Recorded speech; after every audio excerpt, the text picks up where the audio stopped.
The good news is that over time, over the past 10 to 20 years, we have seen a dramatic increase in the number of students and the types of students who are accessing and completing post-secondary credentials.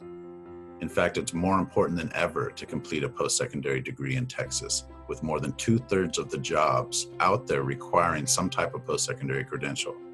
In fact, a student who does not complete a post-secondary degree of some kind within 6 years of leaving high school stands only a 12% chance of earning a living wage.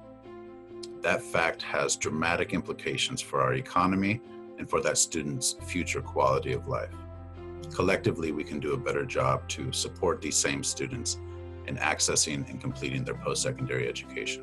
So 60 by 30 is our state higher education strategic plan at this point. In 2015, the state convened a distinguished group of leaders to develop state higher education goals.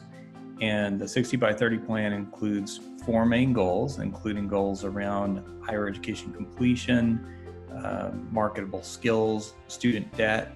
The central goal of 60 by 30 is that 60% of our young working population ages 25 to 34 would have some sort of post-secondary credential by the year 2030.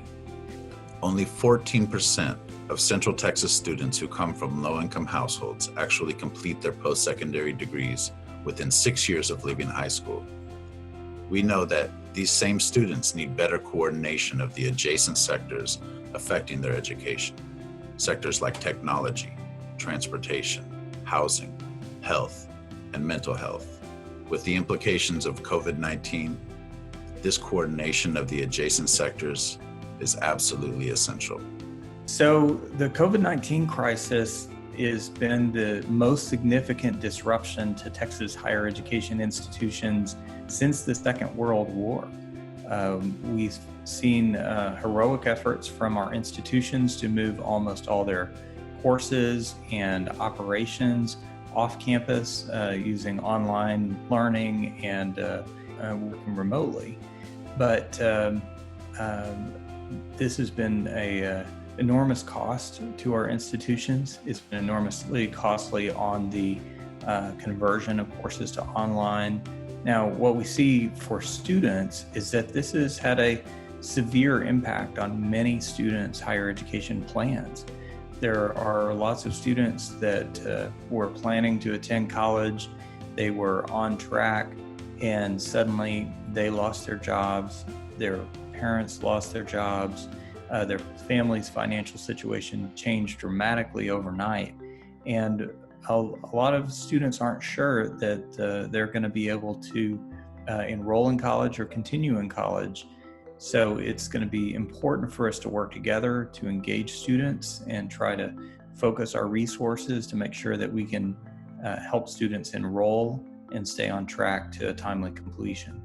We are committed to filtering everything we do through a lens of equity and transformation, because some of our greatest challenges remain in closing the gaps between student groups within post-secondary systems. Thus, as a region, we are called to transform those same systems in order to support many more students in completing their post-secondary degrees. Having a clear sense of what the real situation is so we can focus our efforts on the main things to make sure we're targeting our support efforts, make sure we're supporting student success, especially for the students who are most at risk of not participating in higher education or not succeeding at the same rates. I think the kind of role that E3 Alliance plays and Susan Dawson has played as a warrior for educational equity has been critical for our region and an inspiration for our state and beyond for how we take these issues around achievement gaps and inequities head on.